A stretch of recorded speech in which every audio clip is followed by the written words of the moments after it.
राहुल गांधी का प्रोग्राम तय हो चुका है, किस तरह की आज तैयारियां की और किस तरह से कार्यकर्ताओं की ड्यूटियां लगाई हैं? हमारी कार्यकर्ता बैठे जिसमें राहुल जी का जो कार्यक्रम दूसरे चरण का भारत जोड़ो यात्रा, हरियाणा एक ऐसा प्रदेश है देश में जहाँ 2 बार राहुल जी आए। पहले 3 दिन मेवात, गुड़गांव, फरीदाबाद राहुल जब आए तो अभूतपूर्व स्वागत हुआ। शब्द ये थे कि हरियाणा जैसा स्वागत नहीं हुआ। ये प्रतीक इस बात का कि हरियाणा की जनता आज बीजेपी की नीति को बदलाव देख रही है और राहुल गांधी जी हरियाणा की जनता की सहानुभूति है। राहुल गांधी जी कांग्रेस पार्टी में विश्वास बढ़ा प्रदेश में आरजेपी और बीजेपी की सरकार को खाड़ फेंकने के लिए हरियाणा जनता तैयार है। ये यात्रा का सफलता का पैमाना। आप दूसरे चरण में राहुल जी पानीपत पहुंच रहे हैं 5 की रात को, 6 को सुबह पानीपत बहुत बड़ी जनसभा होगी, इसकी तैयारी आज 7 तारीख को पानीपत को 6 को सभा होगी। 7 तारीख को राहुल जी करनाल में आएंगे। 7 को वॉक पूरी करनाल के अंदर कोण गांव से शुरू होते हुए और करनाल शहर में एंटर करते हुए नमस्ते चौक से NDRI चौक तक ये पूरी यात्रा का रूट 7 तारीख का रहेगा। आप सबसे भी सहयोग हम प्रेस के साथियों से भी कहना चाहते हैं कि भाई अब आप उस दिन आपका भी सहयोग रहे, आप भी बड़ा लाइव दिखाएं, अच्छे से अच्छे पूरी हमारी जो है जितनी बड़ी संख्या में लोग रहेंगे। करनाल के अंदर ऐतिहासिक यात्रा को बनाने के लिए सभी कांग्रेस के परिवार ने आज मन में अध्यक्ष जी के नेतृत्व में सबने मंथन किया और हमारे कुलदीप शर्मा जी के नेतृत्व में हमारे बहुत से सारे सीनियर जो सभी साथी हैं, हमारे शर्मा जी जो आप देख रहे लिपि जी, ये तो आप लेकिन आप मीटिंग में सारे थे। सलमान खुर्शीद ने श्री राम से कल्पना की है राहुल गांधी की और उस पर अनिल विज का ट्वीट आया है कि 2009 में आपने श्री राम को काल्पनिक बताया था। आप राहुल गांधी को मैं सरकार से कहना चाहता हूं, ये कौन सी सरकार है जिसने सुप्रीम कोर्ट में एफिडेविट 3 दिन पहले दिया कि राम सेतु का कोई वैज्ञानिक आधार नहीं। ये इस तरह की सरकार हरियाणा देश के अंदर मोदी सरकार ने जो एफिडेविट दिया, हम इस एफिडेविट को लेकर आपत्ति व्यक्त करना चाहते हैं क्योंकि आप रामेश्वरम में जाके देखो, वहाँ पे राम सेतु जो एक जिसको इस सरकार ने इस राम सेतु को नकारने का काम किया सुप्रीम कोर्ट में एफिडेविट देके मोदी सरकार ने, ये इस सरकार का बड़ा गलत स्टैंड है। हम ये इस देश के करोड़ों लोगों की आस्था का प्रश्न है और इस पॉइंट पे सरकार अपना स्टैंड क्लियर करे, नहीं तो आने वाले संसद के सत्र के अंदर सरकार से हम सवाल पूछने का काम करेंगे कि राम सेतु काल्पनिक है या राम सेतु सही है। वो कह रहे हैं आप राहुल गांधी को काल्पनिक नेता बना रहे हैं। देखिए उनकी बात इतना ज़्यादा कोई सीरियसली हम लेते नहीं, आप भी नहीं लेते, हरियाणा प्रदेश के लोग, तो इतना कोई मायने नहीं। आपको उत्तर प्रदेश का ऑब्जर्वर बनाया गया है सर। मैं देखिए कांग्रेस पार्टी मैं धन्यवाद करता हूँ प्रियंका जी का, फिर जो उत्तर प्रदेश की महासचिव है भारत जोड़ो यात्रा के और उसके बाद हाथ से हाथ जोड़ो कैंपेन का पूरे देश में हर प्रदेश के लिए एक ऑब्जर्वर बना है, तो उसमें प्रियंका जी का मैं विशेष तौर धन्यवाद करता हूँ। खड़गे जी का धन्यवाद करते हैं कि राहुल जी का भी उत्तर प्रदेश की जिम्मेदारी, अहम प्रदेश है उत्तर प्रदेश, उन्होंने वहाँ जिम्मेदारी दी है। कांग्रेस पार्टी में जो भी हमारी जिम्मेदारी मिलती रहती है हम उस जिम्मेदारी को निभाते हैं। करनाल में राहुल गांधी आ रहे हैं, मुख्यमंत्री हरियाणा का विधानसभा क्षेत्र भी है करनाल में, तो किस तरह से आप प्रशासनिक अधिकारियों से कुछ उम्मीद करना चाहेंगे? देखिए करनाल वो आएंगे और पूरे हरियाणा में से जा रहे हैं, प्रशासनिक अधिकारियों का एक कर्तव्य होना चाहिए कि वो इसमें सहयोग करें, क्योंकि सही ये कोई जो है जब लाखों लोग इसमें सफ़र करते हैं तो प्रशासन का, सरकार का दायित्व हो जाता है कि उनको सुविधाएं, लेकिन ये ऐसी सरकार है, आपकी जानकारी में ला दूँ 3 दिन लगातार पहले प्रथम चरण में फरीदाबाद, गुड़गांव, मेवात जहाँ से गए वहाँ पे लाइट काटने का काम हुआ, बिजली नहीं, बिजली कुछ कर दी, सड़कें वैसी टूटी हुई हैं। टोल रोड को छोड़ के हरियाणा में कोई सड़क ऐसी है नहीं जिसमें गड्ढे ना हो, करनाल में वही स्थिति है, सड़कों की स्थिति खराब है, ऊपर से बिजली जो है जब लाइट काट देते हैं तो इतना ऐसी स्थिति बनी कि राहुल जी कहने में मजबूर हुए कि भाई पूरे देश में यात्रा करके आए, लेकिन यहाँ हरियाणा के अंदर आके उनको जो है मतलब जो ये महसूस हुआ कि ये सरकार ने विकास की प्रक्रिया चौपट कर दी हरियाणा में। सर राहुल गांधी आ रहे हैं, कल भी आप करनाल में थे, आज भी आप करनाल में हैं, लेकिन आपसी फूट नहीं खत्म हो रही है। कुमारी शैलजा के समर्थक हो, रणदीप सिंह सुरजेवाला के समर्थक हो, बहुत कम लोग आ रहे हैं, लेकिन उनके खास लीडर्स हैं जो उनके साथ रहते हैं, उनके कार्यक्रमों में नजर आते हैं। आपकी बात बिल्कुल सही है। अगर आज के दिन हरियाणा सबसे ज्यादा अगर फूट कहीं है तो हरियाणा में बीजेपी में फूट। आपकी बात सही है। आदमपुर का चुनाव हुआ ना, आपकी बात बिल्कुल सही है। आप दिखाते रहते हो टीवी पे, आप भेजते रहते हो खबर, दिखाते नहीं।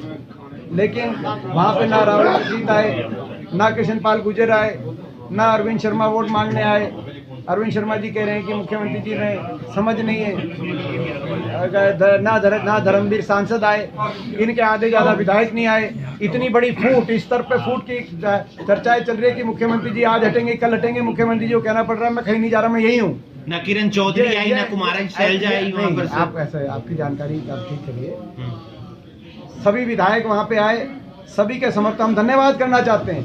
हम प्रत्येक कांग्रेस के नेता का और सभी जो है विधायकों का, सभी कांग्रेस के नेताओं का, कार्यकर्ताओं का धन्यवाद करना चाहते हैं। सभी का वहाँ पे साथ और आशीर्वाद दिया, इसी कांग्रेस पार्टी की रिकॉर्ड 52,000 वोट आई। वो 52,000 वोट केवल कोई किसी एक व्यक्ति नहीं, पूरे कांग्रेस के परिवार की थी। सभी ने साथ दिया, हम सबका धन्यवाद करते हैं। और जो है ये भाजपा की फूट की जहाँ तक बात है, इसको आप जो चाहे वो धनखड़ साहब हो या भी जो जिला परिषद चुनाव हुए थे उसमें क्या हुआ था, आप इनकी फूट की खबर दिखाते रहते हैं और इनके बारे में हमसे सवाल पूछते तो कांग्रेस को आत्ममंथन की जरूरत नहीं है अभी? बीजेपी आत्ममंथन कर रही है। पिछले 1 महीने में 4 नतीजे। पहला नतीजा आदमपुर में, जिसमें रिकॉर्ड तोड़ ऐतिहासिक कांग्रेस पार्टी को 42% वोट मिली। आदमपुर में कभी भी उस परिवार के खिलाफ 42% वोट किसी कैंडिडेट को नहीं मिली आज। दूसरा नतीजा जिला परिषद का चुनाव, जिसमें भाजपा ने सिंबल दिए, लेकिन सिंबल के बावजूद मात्र 5% वोट प्रदेश में बीजेपी के उम्मीदवारों को मिली। उन्होंने अपने सबसे मजबूत जिलों में, कहीं गुड़गांव, कहीं कुरुक्षेत्र, कहीं पंचकुला, कहीं अम्बाला सिंबल दिए और अपने सबसे मजबूत कैंडिडेट्स को सिंबल दिए, लेकिन लोगों ने उनका सुपड़ा साफ करने का काम किया। तीसरा नतीजा हिमाचल के अंदर, जहां बीजेपी कहती थी कि बदलाव नहीं होगा, वहां एक बहुत बड़े बहुमत के साथ कांग्रेस पार्टी के साथ लगता हुआ प्रदेश है। और चौथा भारत जोड़ो यात्रा के अंदर जो रिस्पांस फरीदाबाद के अंदर, ये 1 महीने के अंदर ऐसी 4 घटनाएं हुई कि उसके बाद भाजपा आत्ममंथन मोड पे अगर कोई है तो भाजपा है। वहां से खबरें आ रही हैं कि मुख्यमंत्री रहेंगे या बदले जाएंगे।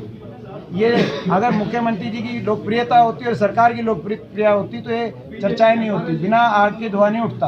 तो कहीं ना कहीं उस सरकार की कितनी लोकप्रियता है कि नहीं है, ये भाजपा वाले भी जानते हैं। सर, आप किस तरीके से देखते हैं इस यात्रा को और कितनी मजबूती मिलने वाली है हरियाणा कांग्रेस को इस यात्रा से? वायर छोड़ दें। यात्रा का आपने देखा कि जिस दिन से यात्रा प्रवेश की हरियाणा के अंदर, जो सुबह 6 बजे इतनी भीषण सर्दी में जो बेहतरीन जिस तरह से जो रिस्पांस जो लोगों को मिला, और उसके बाद पूरे इसमें मेवात में, सोना में, गुड़गांव जिले में, फरीदाबाद में जो जन समुद्र निकल करके आया, जन सैलाब, लाखों आदमी, 10 किलोमीटर तक जगह नहीं थी, लाखों लोग वहां पर आए। उससे ये पता लगता है कि इस भाजपा से कितने लोग त्रस्त हैं, दुखी हैं। पहले सरकार बना के, वैसे उसमें बहुत बड़ा योगदान आपका भी रहा है, मीडिया का। मेरा कहने का मतलब जो जिस तरह से 18 तारीख को दिखाया कि 78 से 83 सीटें बीजेपी की आ रही हैं, तो जो प्रभावित करने का काम किया, जो ये षड्यंत्र रचते हैं, लोगों को वोटों का, थोड़ी सी वोटों का अंतर रहा, 40 सीटें आई जो 78 से 83 सीट दिखा रहे थे एबीपी न्यूज पर, आज तक पर, इन पर सारे जो मीडिया चैनलों पर।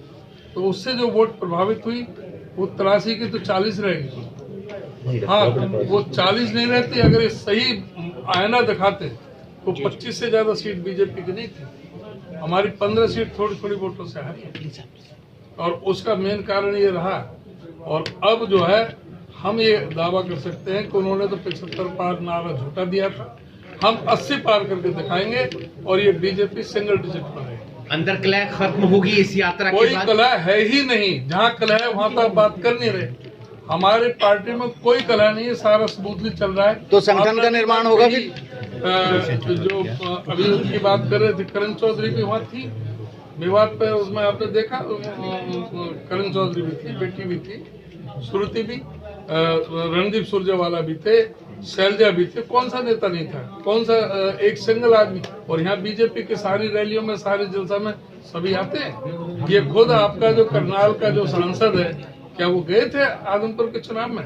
अभी कईयों के नाम तो गिना दिए एमपी साहब ने, कौन से वहां पर गए थे? तो गठबंधन किस तरीके से देखते हैं दुष्यंत चौटाला और बीजेपी का? वो कहाँ गठबंधन है, वो तो जो ना वैसे ठगबंधन है। गठबंधन कहाँ है? और वो तो जमा जीरो पार्टी है, उनका तो क्रेडिबिलिटी ही खत्म हो गई कि जिस तरह से उन्होंने बीजेपी के खिलाफ वोट लिए और जिस तरह से उन्होंने कहा कि बीजेपी को हम जमुना पार भेजेंगे, और फिर जमुना जी में नहा करके पवित्र होकर के बीजेपी में वहीं जाकर के शामिल हो गए। उनके कार्य उनकी बिल्कुल जो विश्वसनीयता है वो प्रदेश में से खत्म है, और कांग्रेस पार्टी भारी बहुमत से जीतेगी। ये भारत जोड़ो यात्रा से सारा बीजेपी डरी हुई है। और इस तरह से जो है कोरोना की बात कर रहे थे, कोरोना का, अरे कोरोना है उसको साइंटिफिक पहले आप करिए, उसको सब जगह जो इंटरनेशनल फ्लाइट हो, चाहे प्रदेशों के मुख्यमंत्रियों के साथ मीटिंग करनी हो, चाहे उसका जो वैज्ञानिक आधार होना चाहिए। सुबह तो पार्लियामेंट में प्रधानमंत्री वो जाकर के मास्क लगा के जा रहे हैं, शाम को शादी में बगैर मास्क के घूम रहे हैं। ये ड्रामा नहीं चलेगा, जनता सब समझती है। दीपेंद्र जी, आपको लगता है कोरोना का इस पर प्रभाव पड़ेगा, इस यात्रा पर? कोरोना के बारे में तो बता दिया। कोरोना में हमारा बड़ा स्पष्ट है